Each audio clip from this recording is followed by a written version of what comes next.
अमरजा संगम महात्म्य अध्याय 49. नामधारकाने सिद्धमुनींना प्रश्न केला. पृथ्वीच्या पाठीवर असंख्य पवित्र क्षेत्र आहेत, पण श्रीगुरूंनी गाणगापुरातच का वास केला? मला या क्षेत्राचा महिमा विस्तारपूर्वक कथन करा. सिद्धमुनींना संतोष झाला आणि ते सांगू लागले.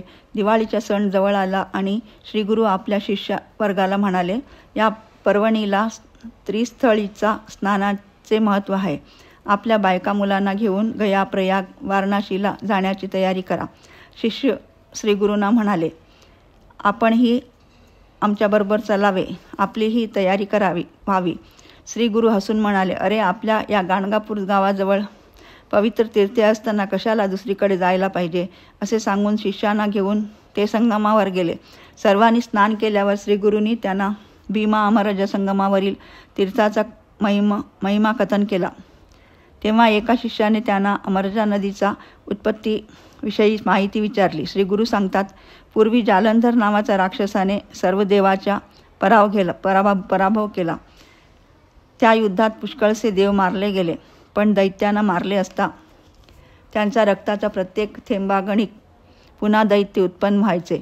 हे पाहून देवेंद्र शंकराला शरण गेला. शंकराने त्याला संजीवनी उदक भरून एक घट दिला. इंद्राने तो शिंपडतात सर्व देव जिवंत झाले. त्या घटामध्ये थोडे संजीवनी उदक उरले होते. ते घेऊन इंद्र निघाला असता अवचितपणे त्यातले थोडे जमिनीवर सांडले आणि संजीवनी नावाची नदी वाहू लागली. तीच पुढे अमरजा नावाने प्रसिद्ध झाली. या नदी जलात जे स्नान करून संगमावरील अश्वत्थाची सेवा करतात त्यांची सर्व पातके नाश पावतात. म्हणूनच आम्ही येथे सदा वास करतो. श्री गुरु पुढे म्हणाले, या तीर्थ महिम्याची तुम्हाला कथा सांगतो ऐका.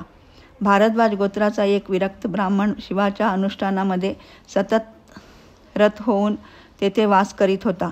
वेडा आहे म्हणून लोक त्याची निंदा करीत. ईश्वर व पांडुरंगेश्वर या नावाचे त्याचे दोन भाऊ होते. ते काशी यात्रेला निघाले. त्याला चल आपल्याबरोबर म्हणताना तो म्हणाला, माझी येथेच काशी आहे. त्याने नदीत स्नान केले. ध्यानस्थ बसला आणि विश्वेश्वराने त्याला दर्शन दिले. ब्राह्मण म्हणाला, देवा, मला येथेच काशी दिसली पाहिजे. सदाशिव प्रसन्न झाले आणि त्या ठिकाणी काशीतल्या सर्व खुणा त्याला दिसू लागल्या.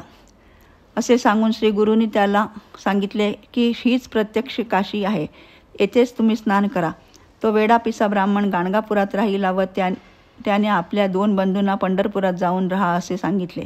मात्र त्यांनी दरवर्षी कार्तिक मासात गाणगापुरात येऊन सेवा केली पाहिजे असा त्याने दंडक घातला. त्याच समयाला श्री गुरुमूर्तींनी आपली भगिनी रत्नाबाई हिला बोलवून तिच्या पूर्वजन्मीच्या पापविषयी तिला सांगितले. ते म्हणाले, तू पूर्वजन्मी एका गर्भिणी मांजरीला चुकून भांड्यात घालून शिजवलीस. त्या पापामुळे तुला हे कुष्ठ झाले आहे. रत्नाबाई श्रीगुरूंना तत्काळ शरण गेली. तेव्हा त्यांनी तिला निरोप दिला की तू पापविनाशी तीर्थाला जाऊन स्नान कर, म्हणजे तुझे कुष्ठ जाईल. रत्नाबाईने पापविनाशी तीर्थात स्नान करताच तिचे कुष्ठ गेले. पुढे ती तीर्थाजवळच मठ बांधून राहू लागली. सिद्धमुनी नामधारकाला म्हणाले, गाणगापूर महात्म्य हे असे विख्यात आहे, म्हणून श्री गुरूंनी तेथे वास केला आहे. अध्याय 49 समाप्त. श्री गुरु दत्तात्रेयार्पणमस्तु. शुभम भवतु.